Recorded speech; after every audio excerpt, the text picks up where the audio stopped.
For my next 3 videos, I'm going to do a 3-part series. It's going to be titled Understanding Trump Supporters.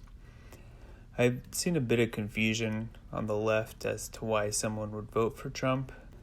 They usually chalk it up to something like racism, or wanting low taxes, or just not caring about other people.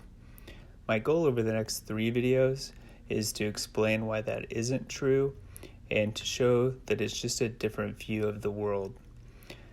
I'll be breaking down the videos into 3 parts.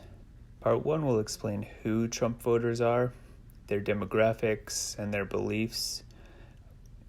We need to understand who these voters are before we can understand why they vote the way they do. This video will help set up the next 2 videos. The second video will be what and how they think. That video is going to explain their worldviews. The last video will be why they think this way, or maybe a better way of putting it, why they believe what they believe. The goal at the end of these videos is not to necessarily convince people to agree with Trump supporters, but understand what makes them vote the way they do. Hopefully, in accomplishing that, it will make conversation with Trump supporters much easier. Since Trump supporters come from all sorts of beliefs, I'm going to narrow it down. The voters I'm going to try and describe are sometimes referred as conservatives, libertarians, constitutionalists, Tea Party voters. I won't be including alt-right voters like white supremacists or conspiracy theorists like QAnon. While some of the beliefs I'll describe may fit with those groups, and some Trump supporters I'll be describing may have some of those beliefs, I'm going to try to avoid them as much as possible. I want to stick with those larger groups. Now, many of the ideas I'll be discussing in this video, I'll be expanding upon in the next 2 videos. As we will see, there are actually a lot more in common with Trump supporters and the left than people think. I'm going to avoid criticizing either group for the most part. I will bring up points that help emphasize some of the issues one party has or some hypocrisy. So with that out of the way, let's go ahead and get started. I'm going to use the CNN exit poll from 2016, but most exit polls have similar statistics. It shouldn't come as a surprise to see that most Trump supporters are white, male, and older. Males voted for Trump at 11 percentage points higher than Clinton.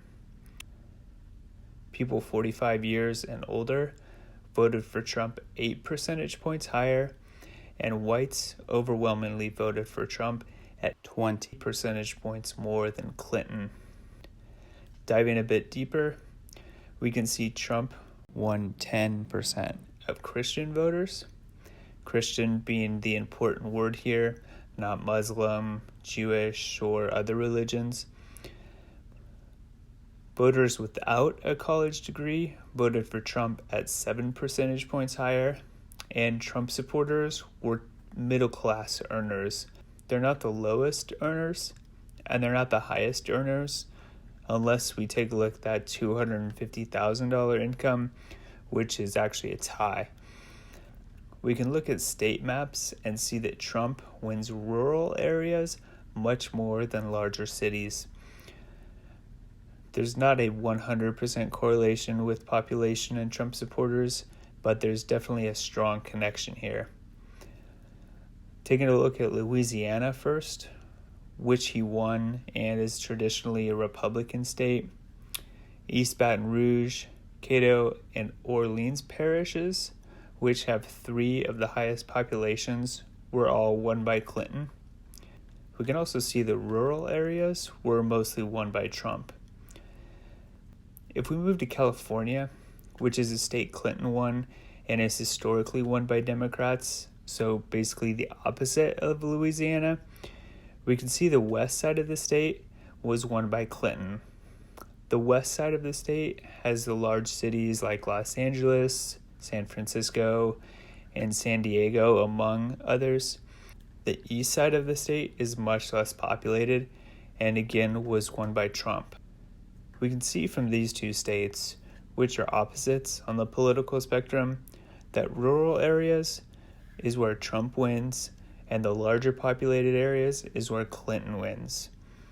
If we move to Michigan, which is a state narrowly won by Trump and actually one to watch on election night, Trump again won the rural counties but lost Wayne and Oakland counties.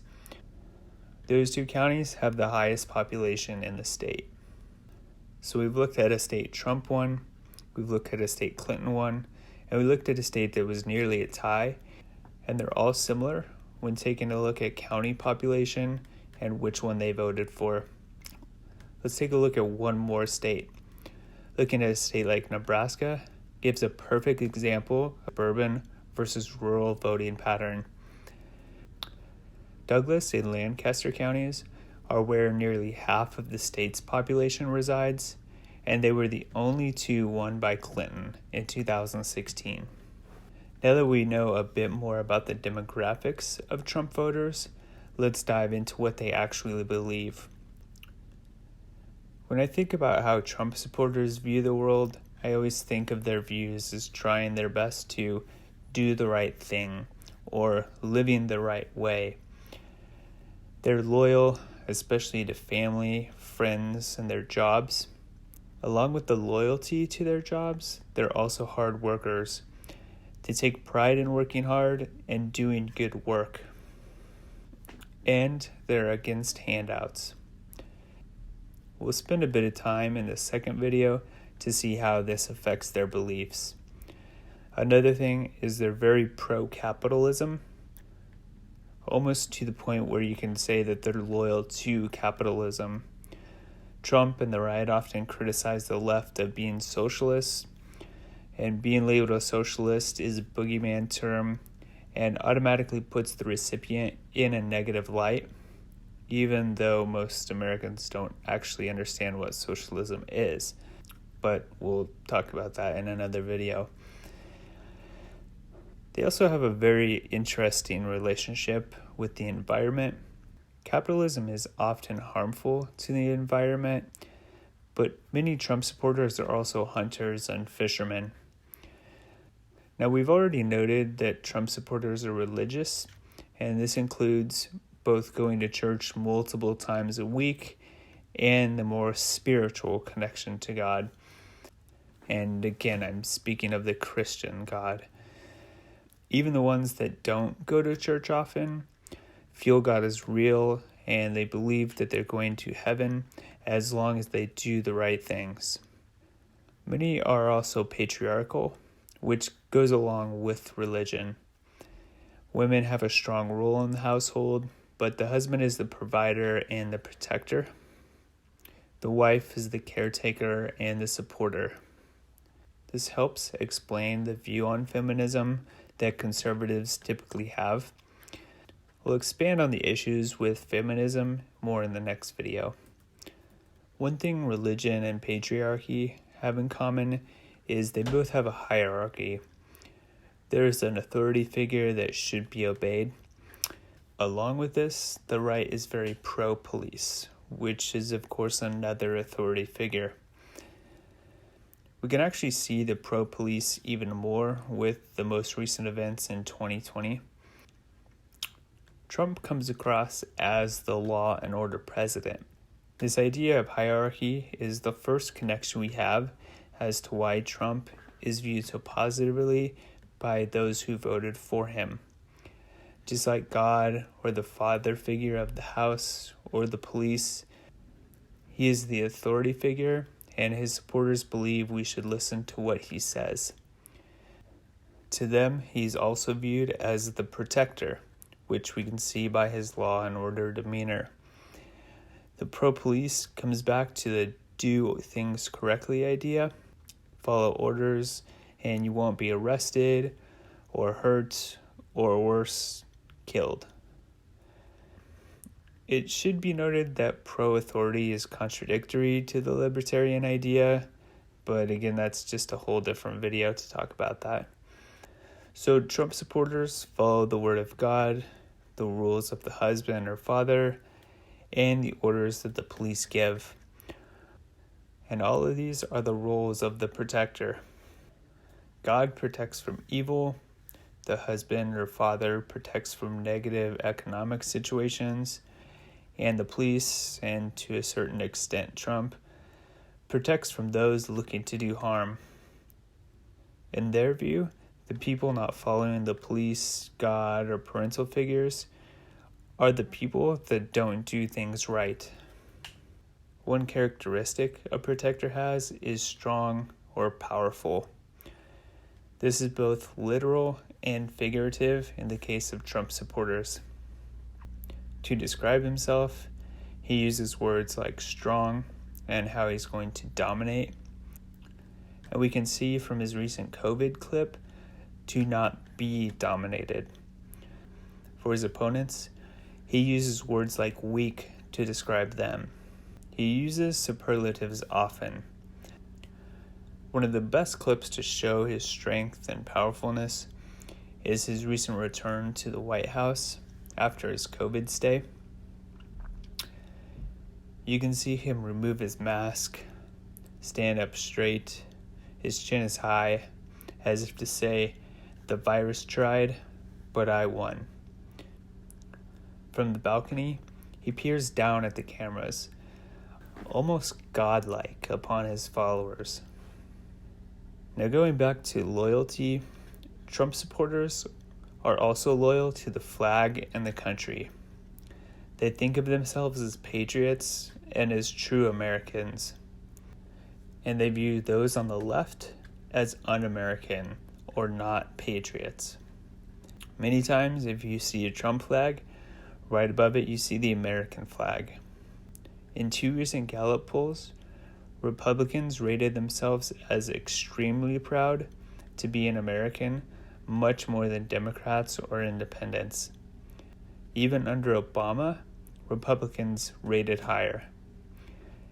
Now, patriotism is defined differently by everyone, but conservatives are extremely proud to be American, which is one way to explain patriotism.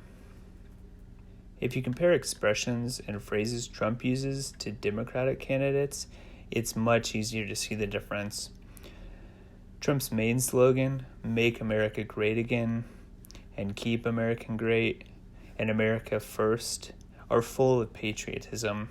We can compare those to Obama's "Hope," Clinton's "Stronger Together," Sanders's "Not Me, Us," and now Biden's "Build Back Better." And we can see that there's a major difference in the rhetoric. The Democrats convey a coming together and a look towards the future, while Trump's message is a look to the past and how things were, and connecting to the people that have the same beliefs.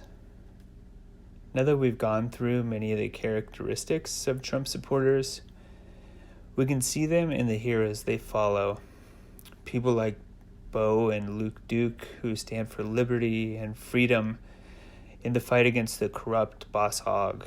We can see country music singers that sing about the flag and patriotism, along with the loyalty and hard work. And we can see the ruggedness and law and order of John Wayne and other cowboys.